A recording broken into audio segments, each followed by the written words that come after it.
ساری دنیا کا مسلمان متفق ہے کہ حضرت کا ظہور ہوگا اور اللہ بھیجے گا. جب آخری زمانے کا ہادی اللہ کی طرف سے ہے تو پہلے زمانے کا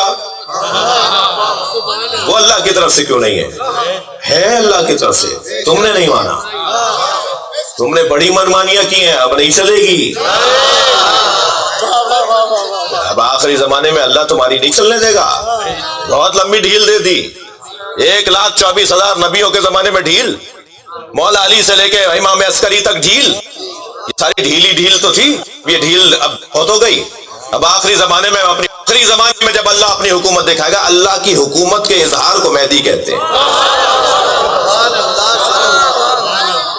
سارا عالم اسلام متفق ہے کہ یہ آنے والا حضرت فاطمہ کی اولاد ہے. سنی شیعہ میں کوئی اختلاف ہی نہیں. سخت تین مزاج رکھنے والے, قریب میرا بچہ بیٹھا ہوا ہے, سنی بچے بھی آئے ہوئے ہیں جی, سخت ترین مزاج رکھنے والے اہل سنت علماء, ان میں ایک بڑا نام جناب مفتی شام زئی کا ہے, کراچی میں جن کا مرڈر ہوا. وہ کتاب لکھتے ہیں عقیدہ ظہور مہدی جی, اور کثیر الاشاعت ان کی کتاب ہے, شاید 30 مرتبہ چھپ چکی ہے جی, 30 مرتبہ چھپ چکی ہے. میں نے جب چند سال پہلے لیا تھا تو شاید 27واں 28واں ایڈیشن تھا. کثیر الاشاعت ان کی کتاب ہے. اس کے پہلے صفحے پہ لکھتے ہیں کہ عالم اسلام میں, اسلامی تعلیمات میں جو مسلمات ہیں جن میں کوئی اختلاف نہیں ہے, کوئی بال برابر بھی اختلاف نہیں, ان میں سے ایک عقیدہ ظہور مہدی کا عقیدہ ہے. اور ہم سب مسلمان متفق ہیں اس بات پر کہ وہ حضرت فاطمہ کی اولاد ہے, وہ حضرت سیدہ کی اولاد ہے.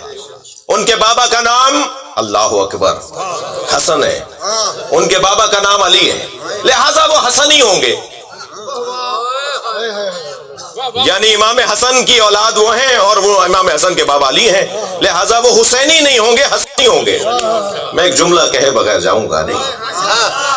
اگر آپ انہیں حسنی مان رہے ہیں, یہ مجمع تو انہیں حسینی مانتا ہے, حسنی حسینی مانتا ہے, لیکن آپ جو امام حسین سے انہیں کاٹ رہے ہیں اور آپ کہہ رہے ہیں کہ وہ صرف امام حسن کی اولاد سے ہیں اور حسنی ہیں.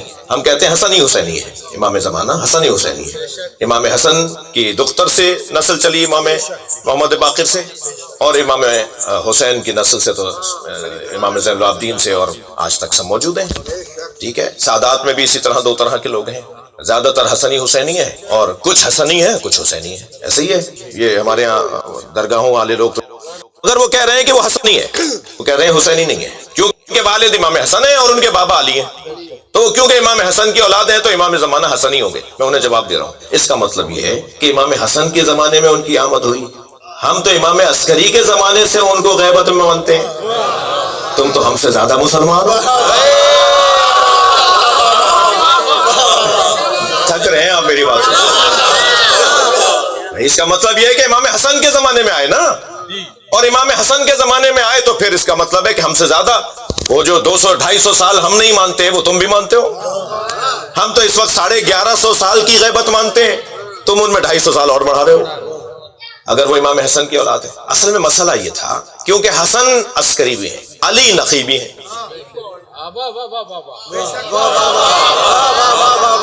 تو علی النقی حسن عسکری, تو انہوں نے وہ لقب چھوڑ دیا اور نام لے لیا اور کہا حسن ابن علی. ہم بھی کہتے ہیں حسن ابن علی, ابن محمد ابن علی, ابن موسیٰ ابن جعفر, ابن محمد ابن زین العابدین, ابن حسین ابن علی. صلوات پڑھیں محمد و علی. میں نے صلوات پڑھیں محمد و علی.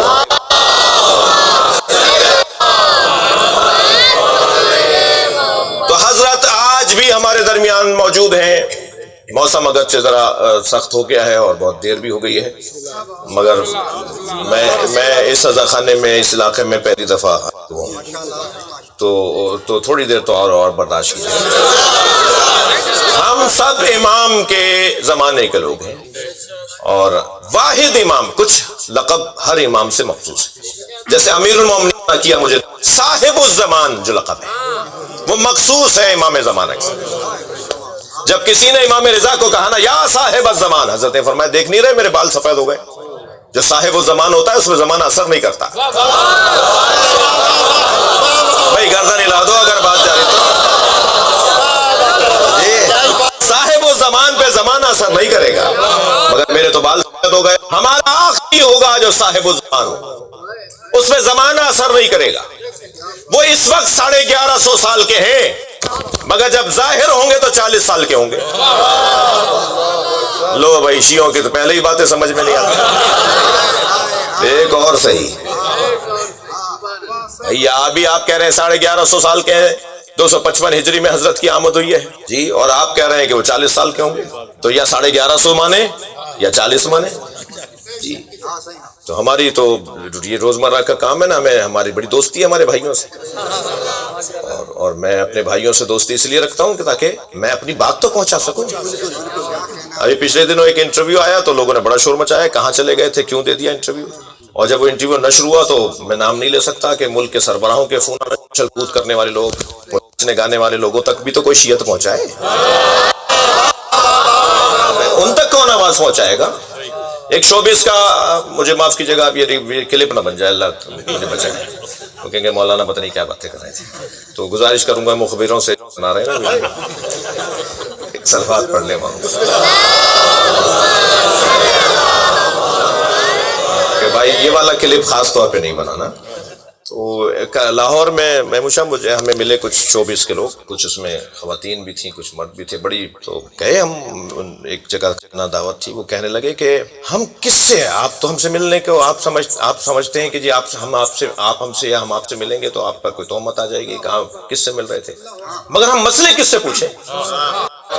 مشہور دنیا کی ایک خاتون ہے، وہ ہم نہیں بیٹھ پائے اس کے ساتھ ٹی وی چینل. میں نے کہا جی میں نہیں بیٹھ سکتا، مجھے مشکل ہے. مگر وہ جب میں جانے لگا تو مجھ سے کہنے لگے پھر ہم کس سے بات کریں، ہمیں تو آپ نے اچھوت بنا دیا ہے. تو نہیں کہہ رہا کہ ہر جگہ چلے جائیں اور ہر بات کر لیں اور ہر ایک سے مل لیں، میں نہیں کہہ رہا، لیکن کہاں بات نہیں پہنچے گی نا آپ اپنے ہی کنویں میں رہیں گے، اپنے ہی حلقے میں رہیں گے، آپ اپنے ہی لوگوں میں رہیں گے، دوسروں تک بات ہی نہیں جا پائے گی. تو بات پہنچانے کے لیے تھوڑا سا آپ کو ہمت کرنا، مدد کرتے ہیں. مجھے اپنی نیت کو صاف کرنا ہے، باقی مدد مولا کرتے ہیں. میری نیت پاک ہونی چاہیے اور پھر غیبی مدد ہوتی ہے. توجہ کر رہے ہیں نا. تو فرمانے لگے کہ بھائی آپ کے تو فلاں مسئلے آپ کے، یہ میں نے ایک لمبی لسٹ مجھے بتا دی. تو ان میں ایک شاید پہلا یا دوسرے نمبر تھا، کہنے لگے آپ کے شرک بہت ہوتا ہے. تو میں نے کہا جی مثلاً، کہا آپ کی گاڑیوں پر، آپ کے ڈرائنگ روموں میں، آپ کے آفسوں میں، اداروں میں لکھا ہوتا ہے علی وارث. تو میں نے کہا جی پریشانی کیا ہے؟ کہنے لگے اللہ کو وارث نہیں بولتے آپ، علی کو وارث بولتے ہیں. تو میں نے کہا آپ نے قرآن پڑھا ہے؟ کہنے لگا میں حافظ قرآن ہوں. میں نے کہا پھر تو آسانی ہو جائے گی، سورہ مبارکہ الانبیاء کی 105ویں آیت سنائیے. حافظان قرآن اگر بیٹھے ہوں تو انہیں اچھا لگے گا. میں نے ان سے کہا مجھے انبیاء کی 105ویں آیت سنائیے. انہوں نے آیت سنا دی کیونکہ حافظ تھے. لقد كتبنا في الزبور من بعد الذکر ان الارض يرثها عبادی الصالحون. ہم نے تورات، زبور، انجیل، قرآن میں لکھ دیا ہے کہ ہمارے اس زمین کے وارث ہمارے نیک اور صالح بندے ہوں گے.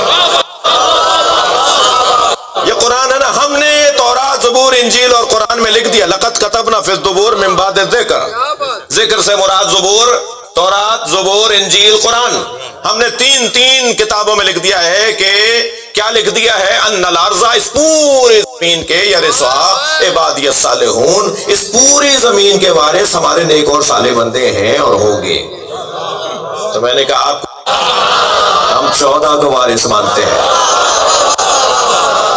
یہ قرآن کی آیت ہے.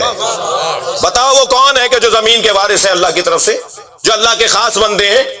جب خاص بندے اپنے اوپر بات آئے تو ڈاڑی پہ ہاتھ پھیر کے کہتے ہو ہم ہی تو ہیں. تم ہو. وہ جو اللہ کے خاص بندے ہیں وہ یہ 14 ہیں جنہیں اللہ نے زمین کا وارث بنایا ہے. تھکے تو نہیں؟ ایسے ہی ایک صاحب کہنے لگے جی آپ کی یہ بات ہم نے کہیں سنی کہ آپ کہہ رہے ہیں مجھے 40 سال کے ہوں گے، تو 40 سال پہلے ہی دنیا میں آئے ہوں گے اور آپ تو پتہ نہیں کب سے انتظار کر رہے ہیں. میں نے کہا نہیں، جو اب سے انتظار کر رہے ہیں صحیح کر رہے ہیں، ہمارے بڑے صحیح کرتے آئے ہیں، مگر جب حضرت جب ظہور فرمائیں گے تو 40 سال کے ہوں گے. کہنے لگے یہ کیسے ممکن ہے؟ میں نے کہا یہ سب سے زیادہ ممکن ہے. پہلے بات تو یہ اللہ کا مسئلہ ہے، اللہ جس کی عمر چاہے بڑھائے، جس کی عمر کو چاہے گھٹائے، جس کی چاہے عمر کو روک دے، یہ تو اللہ کا کام ہے. کہا جی کیسے ہوتا ہے؟ میں نے کہا آپ کی عمر کتنی ہے؟ کہنے لگے 70 سال کا ہوں. میں نے کہا ذرا آئینے میں چہرہ دیکھ کر بتائیے، جب آپ 70 سال پہلے ماں کے شکم سے دنیا میں آئے تھے تو سر کے بال بھی لے کر آئے تھے اور بھووں اور پلکوں کے بال بھی لے کر آئے تھے، اور اگر 70 سالوں میں آپ نے سر کے بال نہ کاٹے ہوتے تو اب تک ایڑیوں تک آ گئے ہوتے، مگر آج تک پلکیں کاٹی.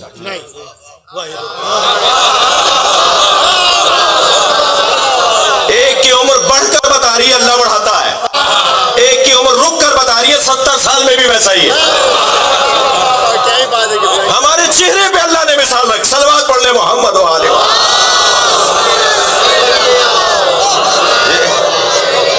اللہ چاہے تو عمر بڑھا دے، اللہ چاہے تو عمر کو روک دے جی۔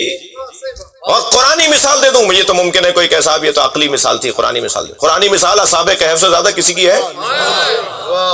350 سال بعد سو کر اٹھے تو ان کی زندگی کی گھڑی وہیں سے شروع ہوئی۔ تھک گیا آپ میری باتوں سے؟ جس عمر اور جس کیفیت کے سوئے تھے نا وہ اسی کیفیت سے اٹھے ہیں۔ 350 سال تک ان کی عمر رکی رہی، وہ ویسے ہی جوان جوان۔ ان کا پڑ پوتا بوڑھا ہو گیا تھا ان میں سے، جب ایک بازار گیا نا، وہ غار سے نکل کے جب شہر میں گیا، گھروں میں ملتا ہے نہیں یہ کل تک میں نے ہم سے سب چیزیں خریدی ہیں، کل ہم نے خریدی تھی، کل کون سا کل؟ یہ تو کسی عجائب گھر کا سکہ ہے، یہ تو 350 سال سے ملتا نہیں ہے۔ تو اسے پکڑ لیا کہ یہ کہیں سے کچھ چرا کے کہتا نہیں بھائی کہا کون ہو؟ کہا جی ہم فلاں ہیں۔ اس کے پوتے بوڑھے ہو چکے تھے، بلکہ پڑ پوتے ان کے بوڑھے ہو گئے تھے، مگر ان بھائی تھوڑا سا توجہ بڑھاؤ، آپ کے عقیدے کی تقویت کی باتیں کر رہا ہوں۔ صلوات پڑھ لیں محمد و آلہ محمد۔ قرآن کی دوسری مثال حضرت عزیر اور عزیز کا واقعہ۔ یہ میرے معصوم امام سے سوال کیا تھا نا، وہ کون سے دو بھائی ہیں جو جڑواں تو پیدا ہوئے مگر ایک 50 سال کا تھا، ایک 150 سال کا تھا، دنیا میں بھی ایک ساتھ آئے، دنیا سے گئے بھی ایک ساتھ، مگر ایک 50 سال کا تھا اور ایک 150 سال کا تھا۔ امام نے فرمایا عزیز اور عزیر دونوں نبی تھے، دونوں بھائی تھے، وہ 100 سال تک سوئے رہا، تو جب دوبارہ اٹھا تو وہ اسی عمر میں اٹھا۔ دونوں کی عمریں ایک کی 150 سال ہو کر ختم ہوئی، کیونکہ وہ 100 سال تک سو گیا تھا، اس کی زندگی رک گئی تھی، اس کی زندگی بڑھتی رہی جی۔ یہ قرآنی مثال ہے نا، قرآن کو ہی کوئی اگر امام مہدی کے بغض میں نہ مانے تو ہم کیا کریں؟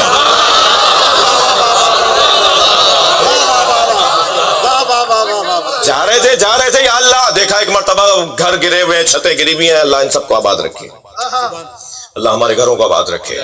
حضرت عزیر نے دیکھا کہ گھر گرے ہوئے ہیں اور ڈھانچے پڑے ہوئے ہیں، تو فرمانے لگے یا اللہ تو انہیں زندہ کیسے کرے گا؟ فرمایا تمہیں ہم پر یقین نہیں ہے؟ کہ نہیں یقین ہے مگر آنکھوں سے دیکھنا چاہتا ہوں۔ یہ آنکھوں سے دیکھنے کا شوق بڑے لوگوں کو رہا ہے، جیسے حضرت موسیٰ جیسے فرمایا کہ میں آنکھوں تو ٹھیک ہے، وہ ایک رومال میں 2 روٹیاں باندھ کے رستے کے لیے لے کے چلے تھے، گدھے پر بیٹھے ہوئے تھے، گدھا اپنا درخت سے باندھ دیا اور روٹی اپنے سرہانے رکھ کر نیند آنے لگی، سو گئے۔ 100 سال بعد اٹھے، قرآن نہیں ہے، پوچھا نا کل کم لبثت، قرآن کیا ہے کتنا کب سوئے؟ کہنے یوم اور نصف یوم، ایک دن یا آدھا دن، دیکھا نا سب کچھ، کہنے جو مجھے ایسا لگتا ہے میں ایک دن سویا ہوں یا اور آدھا دن سویا ہوں۔ اللہ نے کہا 100 سال سوئے ہو۔ کہا یا اللہ 100 سال؟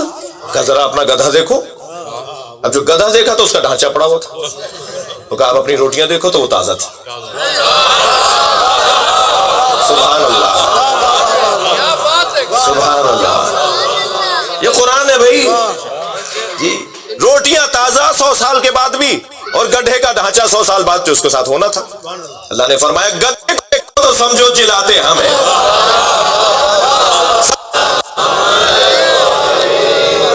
بہت بہت آپ کو زحمت دے دی میں نے۔ علی ولی کے پسینے نقشے قدم سے اس کے قدم سے اصول بنتے ہیں، ان کی عظمت کا کیا کہتے ہو واحد، جن کے بیٹوں کی سواری رسول بنتے ہیں۔ امام کا ظہور قریب ہے، مجھ حقیر فقیر کو خوشبو آ رہی ہے، اس لیے کہ امام کے ظہور سے پہلے کچھ حقائق کھلنا شروع ہوں گے، جو کھلنا شروع ہو گئے۔ لوگوں کی الجھنیں زمانہ دور کر رہا ہے، صاحب العصر آئیں گے، صاحب الزمان آئیں گے، زمانہ لوگوں کی ہدایت کر رہا ہوگا، لوگوں پہ حقیقتیں کھلنا شروع ہو گئیں. میں خاندانی مکتبی شیعوں سے کہوں گا کہ دل چھوٹا مت کیا کرو، بہت جلد تمہارے ہم نوا ہونے والے ہیں. ہمارے ہاں دو طرح کے شیعہ ہیں، ایک عقیدتی تشیع ہے جو نماز ہاتھ باندھ کے پڑھتے ہیں مگر محرم میں کالے کپڑے اور ماتم کرتے ہیں، یہ عقیدتی تشیع ہے، یہ عقیدت میں تشیع ہے. اور ایک ہے مکتبی تشیع جو کہتی ہے کہ نہیں، نماز بھی ایسے ہی پڑھیں گے جیسے علی پڑھتے تھے. تو مکتبی تشیع اور عقیدتی تشیع یہ پورے پاکستان بر صغیر کے اندر، اس پورے خطے کے اندر اسی طرح کے دو چاہنے والے رہتے ہیں. اور جو مکتبی تشیع والے لوگ ہیں ان تک بات پوری پہنچی نہیں ہے، قصور مجھ جیسے لوگوں کا ہے، ہم نے بات پہنچائی نہیں ہے. لہٰذا ہمیں کام کرنے کی ضرورت ہے، انہیں بتانے کی ضرورت ہے. خاص طور پہ سادات سے تو ہاتھ جوڑ کے کہوں گا کہ کوئی سید بھی ہو اور وہ مولا علی کے مطابق نماز نہ پڑھتا، علی کی اولاد بھی ہو اور امام حسین کے مطابق روزہ نہ کھولتا ہو، تو اس کی زیادہ پکڑائی ہے. ذرا ہوشیار رہے. صلوات پڑھ لیں ذرا محمد والے.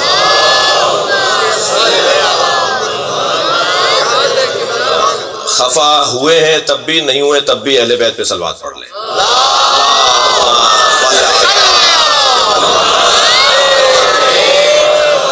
بات آگے بڑھے. اس گھر کے مرحومین کو اللہ اپنے مقام اور ان کی جو محنتیں، ان کا جو عبادتیں، ان کے لیے جو ہم دعائیں کر رہے ہیں، ان کی وجہ سے ان کو آسانیاں عطا فرمائے.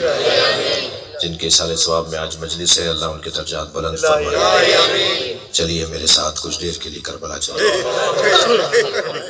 شب جمعہ امام زمانہ کربلا جاتے ہیں. ہر شب جمعہ، ہر جمعرات امام مہدی کربلا میں ہوتے ہیں. اور کربلا میں جو زیارت پڑھتے ہیں نا اپنے جد کی، میرے بچوں جوانوں، آپ کو پتا ہے مکے میں جب آپ اعلان کر دیں گے نا، تو مکے سے اعلان کرنے کے بعد سب سے پہلی زیارت اپنے جد علی کی کریں گے.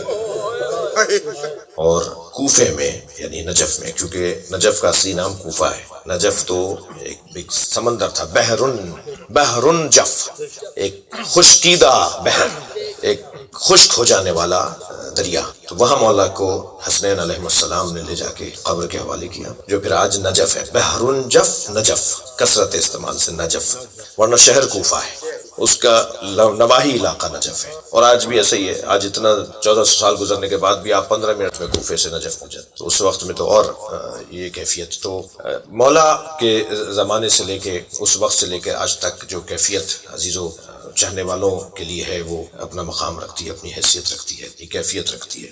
امام آئیں گے اپنے جد کی مزار پر، یعنی مولا علی کے مزار پر کوفہ آئیں گے. روایت کہہ رہی کوفے میں آئیں گے، اور وہاں آ کر آپ اپنے جد کے مزار پر زیارت کریں، اور پھر وہاں سے نماز، پہلی نماز پڑھائیں جی، جس کی صفیں بصرے تک لگیں گی. جو حضرت کی آواز سن سن کے لوگ پہنچ رہے ہوں گے نا، تو پہلی نماز جو امام کے پیچھے پڑھیں گے تو کوفے میں امام کا مصلی ہوگا، اور بصرے تک سینکڑوں میل تک صفیں لگیں گی. تاریخ ابدی سب بڑی نماز جماعت ہو. اور پھر وہاں سے آپ کربلا جائیں گے، اور کربلا میں اپنے جد حسین کے گنبد سے سرخ پرچم اتاریں گے، اور پھر ایک خطبہ فرمائیں گے. اور خطبہ یہ ہوگا کہ وہ جو دم مقتول کربلا کا منتقم ہے وہ میں ہوں. زیارت ناہیہ میں پڑھتے ہیں نا آپ جمعے کے دن، این الطالب بدم المقتول بکربلا، کہاں ہے جو مقتول کربلا حسین ابن علی کے خون کا بدلہ لے گا. تو امام فرمائیں گے میں، جب ظہور فرمائیں گے اور کربلا پہنچیں گے تو فرمائیں گے میں ہی وہ ہوں جو اپنے جد حسین کے خون کا بدلہ لینے آئے ہوں. اور امام حسین کے گنبد سے سرخ پرچم اتاریں گے. سارے مزاروں پر مختلف کلروں کے پرچم ہوتے ہیں، مگر علی کے مولا حسین کے مزار پر سرخ پرچم ہی ہوتا ہے. کہ عرب کا دستور یہ تھا کہ جس مقتول کا بدلہ باقی تھا تو اس کے وارث کہتے ہیں ہم تو بدلہ لے نہیں پائے مگر اس کا بدلہ باقی ہے، اس کی پوتوں میں پڑپوتوں میں کوئی آ کے بدلہ لے گا. تو اس کی خبر پہ سرخ پرچم لگا دیتے. دور سے لوگ سمجھ جاتے تھے اس کا بدلہ باقی ہے. امام حسین کے گنبد پر سرخ پرچم اس لیے لگتا ہے کہ ابھی بدلہ باقی ہے، اور بدلہ لینے والا جب آئے گا تو وہ سلام کیا کرے گا؟ سلام کرے گا السلام علیکہ ایھا الخد الطریب، سلام ہو ان رخساروں پر. اجرکم اللہ، اجرکم اللہ. آپ کی آوازیں بلند ہو گئی، اللہ کو نہ دے. رولانے والوں نے ایھا الخد الطریر، سلام ہو ان رخساروں پر جن پہ مٹی لگ گئی تھی۔ عزیزانو، جب میں نے زیارت ناہیہ کا یہ جملہ پڑھا نا کہ ان رخساروں پہ سلام ہو جن پہ خاک لگ گئی تھی، کہ نسلیں ہمارے آبا و اجداد قربان، تشبیہ ابھی میں گر جاؤں تو وہاں کیا ہو گیا، چوٹ تو نہیں لگی۔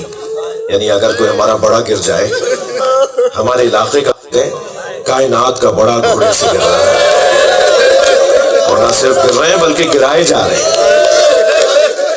مختار علیہ السلام کے دربار میں ایک سپاہی سے حضرت مختار نے پوچھا، تم میں کوئی ہے کہ جس نے حسین کو آخری وقت میں گھوڑے پہ دیکھا ہو؟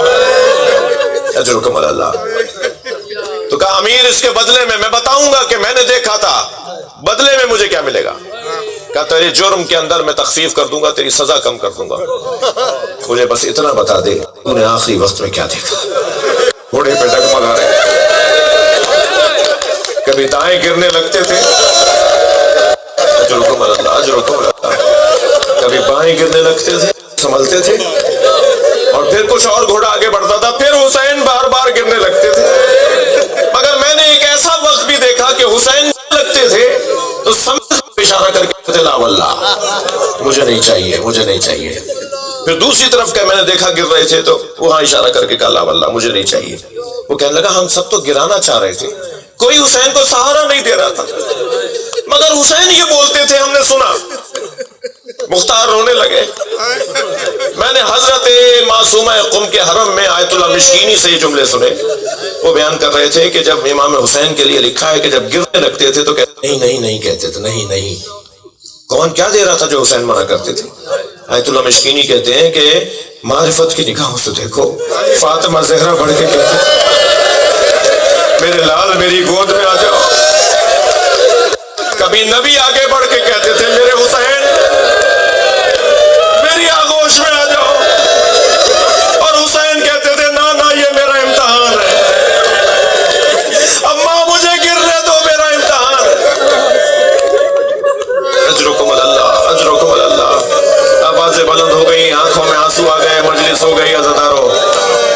مگر میں نے فضائل میں بہت وقت لگایا، مجھے کچھ دیر مصائب کے بیان میں رہنے دیجئے۔ میں نے ایک جملہ بھی آپ سے کہا کہ بعض اوقات رونے کے لیے لمبے مصائب کی ضرورت نہیں ہوتی، اہل دل ایک جملے پہ گھنٹوں ہوتے ہیں۔ حرم امام حسین میں 350 سال پہلے کا واقعہ ہے۔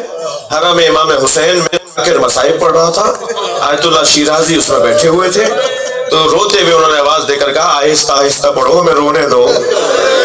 تم تو ایک بات کے بعد دوسری بات سخت بتاتے ہو، تم اتنے سخت مصائب پڑھتے ہو اور ہمیں رونے تو دو، تم اتنی جلدی مصائب نہیں پڑھو۔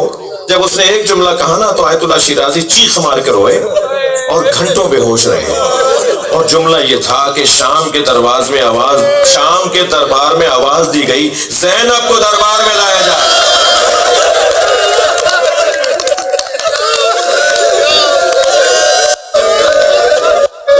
اجرکم اللہ۔ میرے پاس وہ اخبار کی کٹنگ موجود ہے، پنجاب کا ایک ظاہراً ہائی کورٹ یا سیشن کورٹ، مجھے نہیں اس وقت یاد ہے، ایک جج عدالت میں بیٹھا ہوا گواہیوں کو سن رہا تھا اور قاصد آوازیں دے رہا تھا۔ ایک بندہ آتا تھا، اپنے بیان میں قلم بند کرواتا تھا اور وہ پھر چلا جاتا تھا، پھر دوسرے کو آواز دی جاتی تھی، پھر وہ آ کر بتاتا تھا جج صاحب کو میں نے یہ دیکھا، میں نے یہ دیکھا۔ تو ان آوازوں میں آوازیں دی جاتی تھی، حاضر ہو، مثال کاشف حاضر ہو، مختلف نام آتے تھے۔ اچانک کچھ عورتوں کے نام بھی آنا شروع ہوئے، عورتوں کے درمیان ایک مرتبہ قاصد نے آواز دی زینب حاضر ہو، اس سے قلم چھٹ گیا، بہت دیر بیٹھا روتا رہا، اپنی کرسی چھوڑ کر اپنے کمرے میں چلا گیا۔ جبکہ اس کے اسٹاف نے جا کے کہا کہ حضور جج صاحب کیا ہوا؟ کہنے لگے 1400 سال بعد مجھ سے برداشت نہیں ہوا، امام سجاد نے کیسے برداشت کیا؟ اجرکم اللہ اجرکم اللہ۔ عزادارو آپ جب ایسے روتے ہیں نا بلند آواز سے، کیونکہ ائمہ اہل بیت نے، امام رضا نے، امام صادق نے، امام محمد تقی نے، امام زین العابدین نے اونچی آواز میں رونے والوں کے لیے دعا کی۔ تو میں آج کا جوان، آج کا بچہ بعض اوقات تکلف کر رہا ہوتا ہے رونے سے، بعض بچوں کو شرم سی آ رہی ہوتی ہے، مگر اہل بیت کے چاہنے والے اپنی آوازوں کو آزاد کریں گے۔ جب آپ کو رونا آ رہا ہو نا تو تکلف نہیں کیا کریں، جب بلند آواز سے آپ روتے ہیں تو ائمہ دعا دیتے ہیں، حتیٰ امام صادق تو مصلی بچھا کے دعا کرتے ہیں ان لوگوں کے لیے جو امام حسین پر بلند آواز سے روتے ہیں۔ ہم سے کہتے ہیں کہ ہم روتے کیوں ہیں؟ ہم سے بار بار پوچھا جاتا ہے، بار بار ہر سال کہا جاتا ہے کہ روتے کیوں ہیں؟ رونا بدعت ہے، رونا نہیں چاہیے۔ بھئی آپ کو جس بڑے نے روکا ہے نا کہ رونا بدعت ہے، ہمارے بڑے اس بڑے سے کم نہیں ہیں۔ ہم جنہیں اپنا امام مانتے ہیں وہ سارے بڑوں سے بڑے ہیں۔ انہوں نے ہمیں کہا ہے کہ اونچی آواز جد حسین کا مرثیہ لکھا، شاعر ہے، اپنے غلام کو بتاؤ، بیویوں سے کہو کہ آگے بیٹھ جائے۔ ہمارے ہاں مجلسوں میں پتہ لگا کے خواتین کا انتظام کیا کر، یہ امام ہے، جب بیوی بیٹھ گئی نا تو امام کرسی کی طرف اور حسین کے ساتھ دیبل خزائی نے مرثیہ کہنا شروع کیا جو لکھ کر لائے تھے، یا فاتی قومی یبرت فندبی، اے بہترین مخلوق محمد مصطفیٰ کی بیٹی فاطمہ، یہ ان کے مصرے کے، ان کے مرثیہ کے مصرے ہیں، اے بہترین مخلوق فاطمہ کی بیٹی فاطمہ زہرا، نبی کی بیٹی فاطمہ زہرا جنت البقیع میں اتر رہے ہیں۔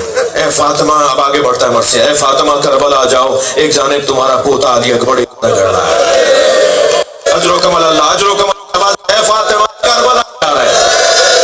یہ کہتے کہتے مرثیہ لکھتے لکھتے کہتے ہیں، اے سیدہ کربلا میں آ جاؤ، ایک نشیب میں حسین کو گرایا جا رہا ہے۔ یہ کہہ کر دیبل خود بھی رو رہے تھے، امام رضا بھی رو رہے تھے، یہ کہہ کر دیبل خزائی ایک مرتبہ مرثیہ مکمل کر کے خاموش ہو گئے۔ بہت دیر تک رونے کی آوازیں آتی کہ جب کربلا میں حسین کو رونے کی قبر خراسان میں بھی آ جائے، دیبل نے ہاتھ جوڑ کر کہا، مولا سیدہ کے بیٹے کی قبر خراسان، کون سے بیٹے کی؟ امام رضا، مولا کون سے بیٹے کی قبر خراسان میں ہے؟ فرمایا مجھ غریب کو خراسان میں زہر دے کے مارا جائے گا، بلا سے خراسان میں آئے۔ اب دیبل نے دو مصری اپنے مصرے بڑھائے، بس مجلس ختم کر رہا ہوں، اپنا بیان مکمل کر رہا ہوں۔ دیبل نے دو مصرے بڑھائے، اے فاطمہ زہرا جب کربلا میں رو چکو حسین کو تو پھر خراسان میں علی ابن موسیٰ رضا کی قبر پہ آ جانا، اسے غربت میں مارا جائے گا۔ ابھی دیبل نے دو مصرے ہی کہے تھے کہ کنیز پردہ ہٹا کے باہر آ گئی اور کہنے لگی، دیبل خاموش ہو جاؤ، معصومہ قوم بے ہوش ہو گئی۔ جناب معصومہ سے برداشت نہیں ہوا، میں بی بی سے ہاتھ جوڑ کے کہوں گا، بی بی سلام حسین پر، جو ٹیلے پہ کھڑی دیکھتی رہی۔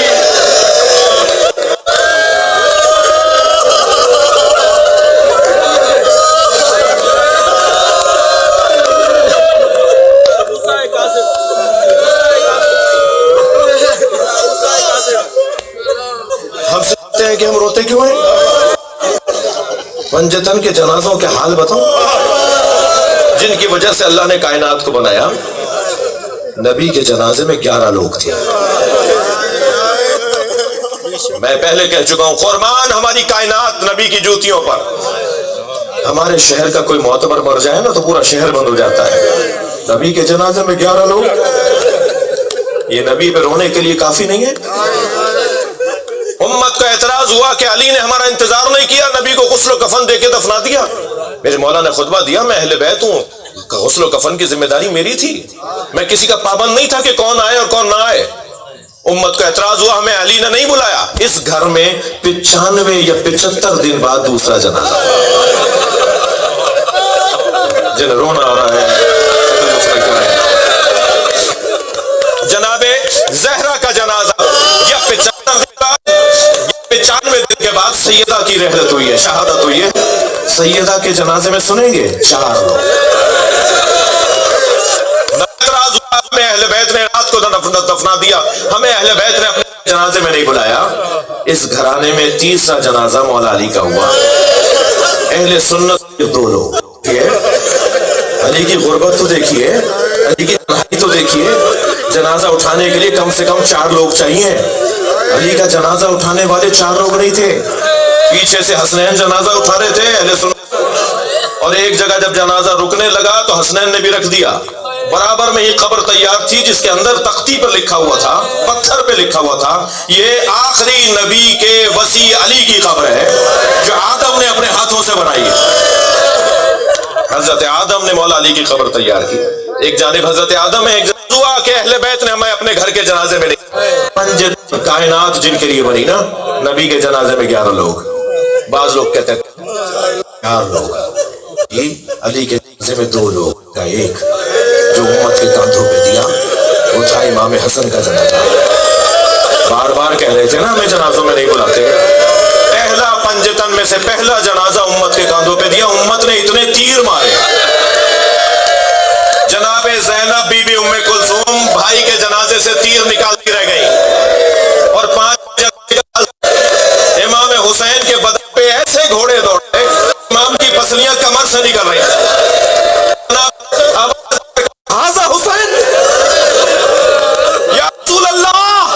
مکے مدینے کی طرف رک کر کے جناب زینب نے سلام کیا، مدینے کی طرف کربلا سے سلام کیا، یا رسول اللہ صلی اللہ علیہ ملک السماء، اے اللہ کے رسول آپ پر آسمان کے فرشتے سلام کرتے ہیں۔ حاضر حسین، یہ آپ کا حسین ہے جسے آپ زبان چساتے تھے، جسے آپ دوش پر بٹھاتے تھے، جسے آپ سینے پہ لٹاتے تھے، یہ آپ کا حسین مرمل بالدماء جو خاک اور خون میں غلطان ہے، مصلوب العمامۃ والرداء جس کا امامہ اتار کے لے گئے۔ نا یہ تو آپ کا حسین ہے، آپ پوچھیں تو صحیح کہ زینب کے ساتھ کیا ہوا۔ نانا بناتوں کا سبایا، یہ مسلمان ہے جو نبی کے بچوں کو اسیر بنا کے لے چل رہا ہے۔ اللہ لعنت اللہ علی القوم الظالمین۔